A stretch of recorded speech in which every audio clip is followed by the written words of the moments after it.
Hey guys, it's Mr. Riz again, and we're going to do 2.8, which is proving angle relationships. Now this video is going to focus more on proofs than doing the math with angle relations, because we've already done a section involving angle relationships back in chapter 1.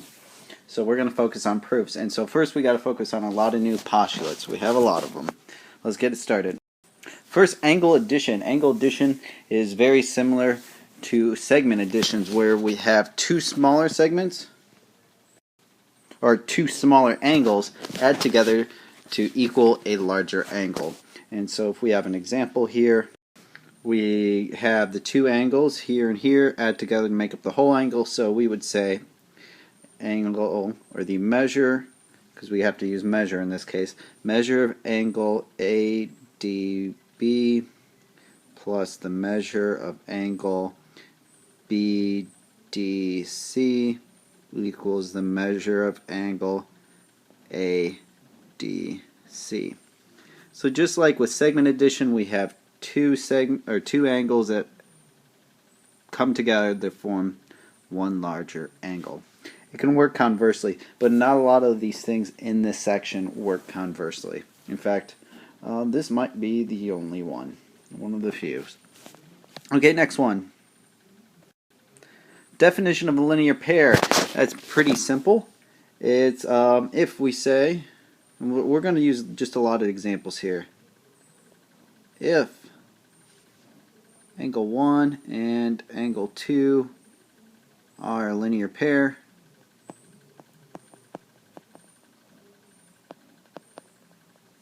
then, well, we know, we talked about this before, angle 1 and angle 2 are supplementary.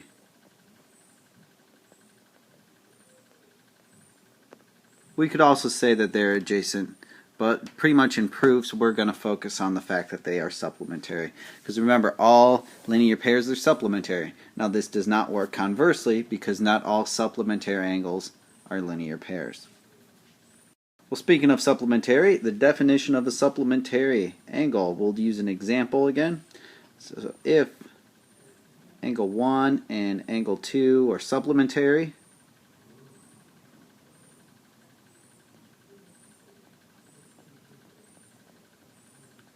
and feel free to abbreviate, then the measure of angle 1 plus the measure of angle 2 equals 180. Because all supplementary angles add together have a sum of 180. So basically what we're doing in this, in a proof, if we ever know any information like word information, we can turn that into number information using the definition of supplementary angles. Now the same thing works for definition of complementary angles. So if angle 1 and angle 2 are complementary,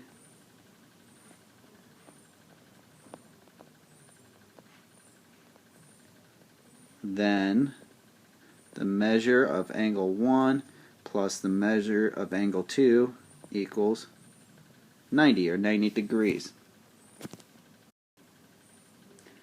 Well, here's a big thing we can talk about. All supplementary angles, or angles supplementary to the same angle, are congruent.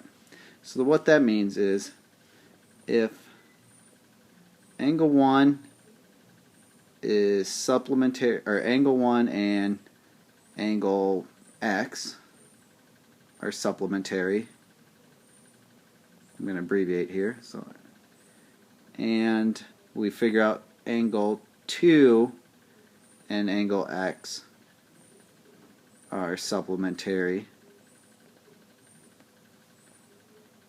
then angle 1 is congruent to angle 2. Now we could do a proof with this, because if angle 1 plus angle X equals 180 and angle 2 plus angle X equals 180, because they are supplementary, what we could do is subtract angle X from both sides, and we get angle 1 is equal to angle 2, and if they're equal, by definition of congruency, they would have to be congruent. So now that we know that, the exact thing can be said for the definition of complementary angles, or angles complementary to the same angle are congruent, because if it works for supplementary, it's also going to work for complementary angles. Next, vertical angles are congruent. Just make sure you guys know vertical angles are the angles that are across from each other. So angles 1 and 2, and we have 3 and 4. So basically vertical angles are congruent. If we're ever shown vertical angles, we can say angle 1 is congruent to angle 2, or angle 3 is congruent to angle 4. This time you would only need to see a picture, and you will only see a picture in my proofs that you guys will do. You'll never have just a word thing that says these two are vertical angles. You'll always see, okay, angles across from each other are vertical angles, so they are congruent. In a proof, we would just say vertical angles are congruent.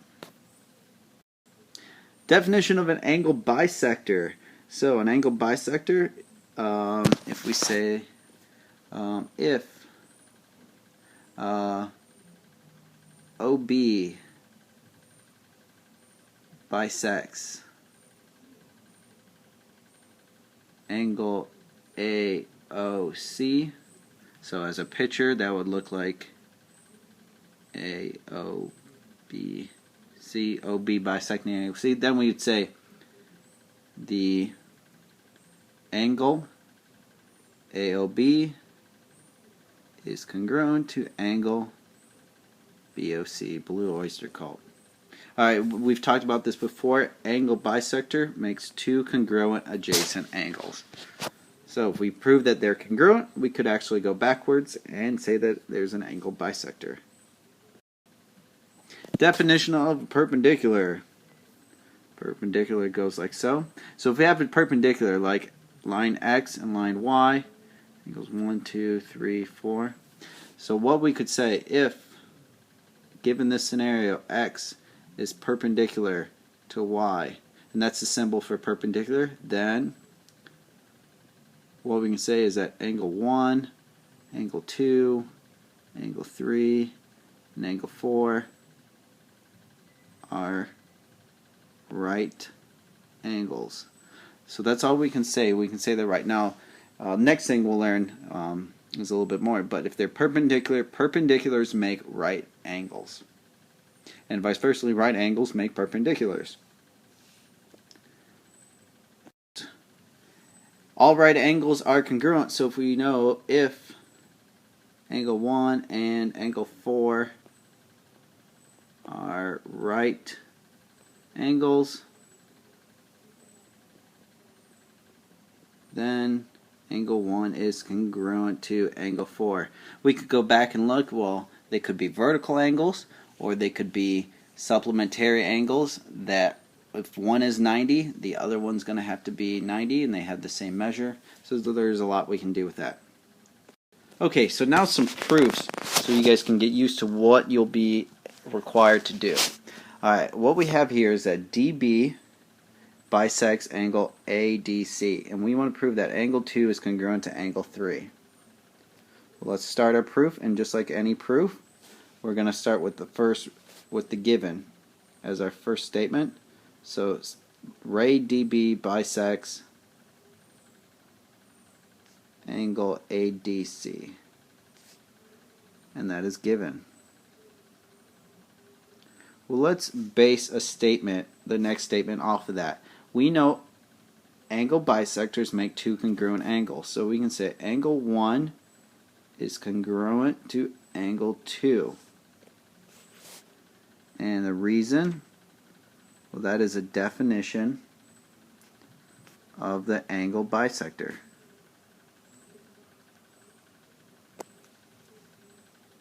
Alright, well, now we can't really do anything off of angle 1 and angle 2. I mean, we might be able to say they're equal. Let's look at the picture.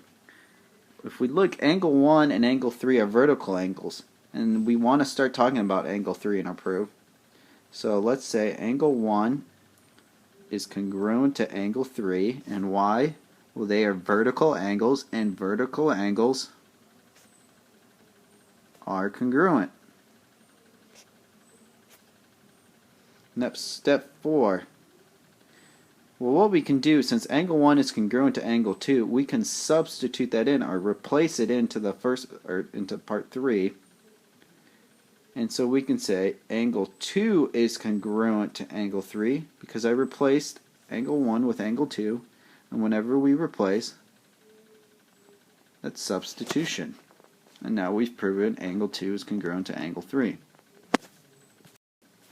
Alright, now this next one is exactly like the line segment one, except for we're going to be working backwards and we have angles. So what we know first, angle BOD is congruent to angle TON, and that is given. Alright, next, well let's describe what angle BOD is, and if we look at our picture, it's those two angles together. So let's say that. Well, actually, what we need to do first, since we're going to be subtracting, we need to change those to equal signs. So angle BOD, or the measure, got to put an M before it, of BOD equals the measure of TON. And that's the definition of congruency. Now, let's state what angle BOD is. Measure of angle BOT plus the measure of angle TOD equals the measure of angle BOD. And the reason? Well, that's angle addition.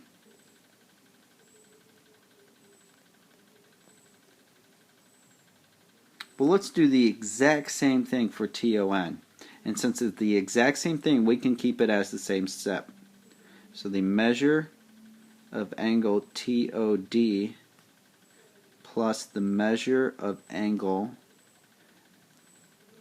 DON equals the measure of angle TON. And that is also angle addition. Well, step 4. If we look, we know that BOD is equal to TON, so these two should be equal to each other. So let's state that. The measure of angle BOT plus measure of angle TON, or TOD, equals, and if you need to underline it or go on the next line, that's fine. The measure of TOD plus the measure of angle DON. So now if you look, we're getting somewhere because we got BOT and DON in the same line. And if we look, TOD is being added to both sides. Oh, we need a reason for step 4. Step 4 was substitution. We replaced. I was getting ahead of myself. Well, if we look, what we could do is subtract a TOD from both sides. So we need to show that we're going to subtract. And we're going to have to write really small. So I will actually type this out.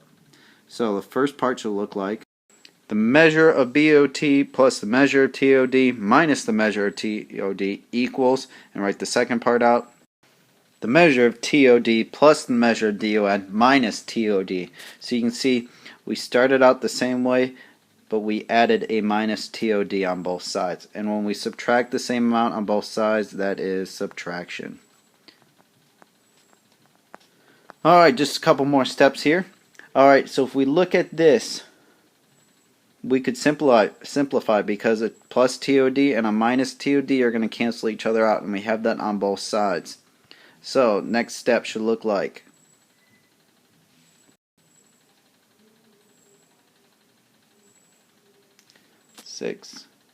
we get measure of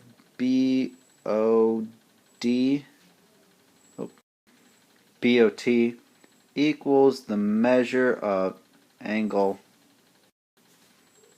DON, and that reason is substitution.